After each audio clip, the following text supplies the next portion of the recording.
ତ ସାଙ୍ଗମାନେ ଆଜି ଆସନ୍ତୁ ମାଛ ତରକାରୀ କରିବା ଚୁଲିରେ। ତ ବର୍ତ୍ତମାନ ମୁଁ ତେଲ ପକାଇକି ମାଛ ପକାଇ ଦେଇଛି କଡ଼େଇରେ। ବର୍ତ୍ତମାନ ମାଛ ଭାଜୁଛି ମୁଁ। ତ ତା ଭିତରେ ମୁଁ ପିଆଜ ଓ ରସୁଣ ଅଦା ସବୁ କିଛିର ଚୋପା ଛଡ଼େଇ ଦେଉଛି। ତାପରେ ଆଳୁ ବି କାଟି ଦେଉଛି।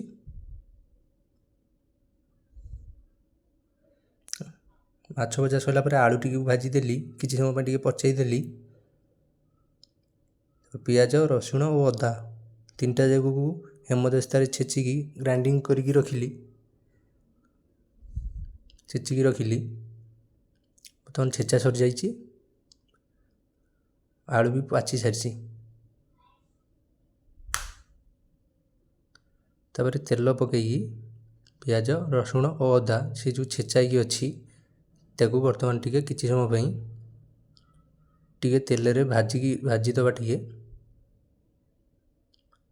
ଭାଜିକି ଟିକେ ପାଚିଲା ଯାଏଁ ଟିକେ ରଖିବା। ତ ବର୍ତ୍ତମାନ ମୁଁ ତାପରେ ଲୁଣ ଓ ହଳଦୀ ପକାଇ ଦେଇଛି। ତାପରେ ଲଙ୍କାଗୁଣ୍ଡା,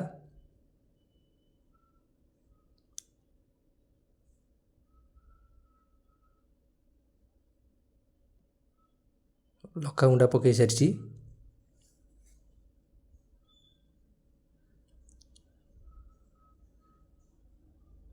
ତ ଏବେ ଟିକେ ଚିକେନ୍ ମସଲା ଟିକେ ପକାଇଦେବା, କାହିଁକି ଚିକେନ୍ ମସଲା ପକାଇଲେ ଟିକେ ସ୍ୱାଦ ଭଲ ଆସେ।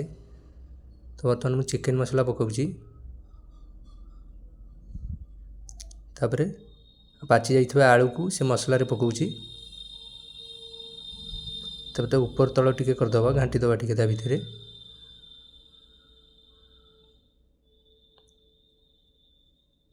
ତାପରେ ଟିକେ ପାଣି ଦେବା,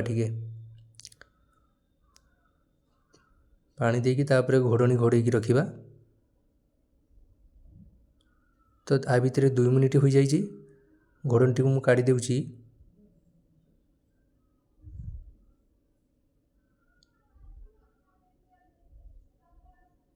ଘୋଡ଼ଣୀଟି କାଢ଼ିଲା ପରେ ମୁଁ ଉପର ତଳ କରି ଟିକେ ଘାଣ୍ଟି ଦେଉଛି ସେ ମସଲା ଓ ଆଳୁ ଯେଉଁ ମିଶିଛି ଭଲସେ ମିକ୍ସ ହେବା ପାଇଁ। ତାପରେ ଯଦି ଆପଣ ସକ୍ସ ବା ଝୋଳ ରଖିବା ପାଇଁ ଚାହୁଁଛନ୍ତି ଆବଶ୍ୟକ ଅନୁସାରେ ପାଣି ଦେଇପାରିବେ। ମୁଁ ବର୍ତ୍ତମାନ ପାଣି ଦେଉଛି।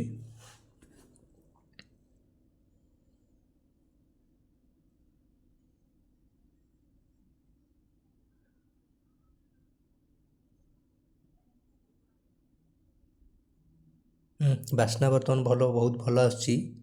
ତ ଚାଲନ୍ତୁ ଏବେ ମାଛ ପକାଇବା।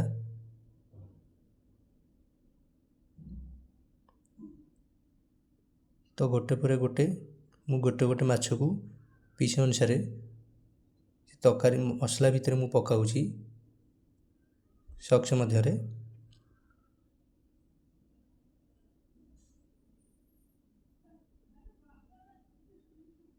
ବର୍ତ୍ତମାନ ମାଛକୁ ମସଲା ଝୋଳ ଭିତରେ ଭଲସେ ବୁଡ଼େଇ ଦେବା।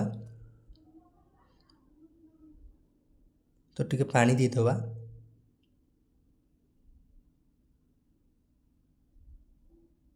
ତାପରେ ଲୁଣ ଓ ଆବଶ୍ୟକ ଯଦି ଥିବ ହଳଦୀ ଟିକେ ପକାଇବା। ମୁଁ ହଳଦୀ ପକାଇଲି।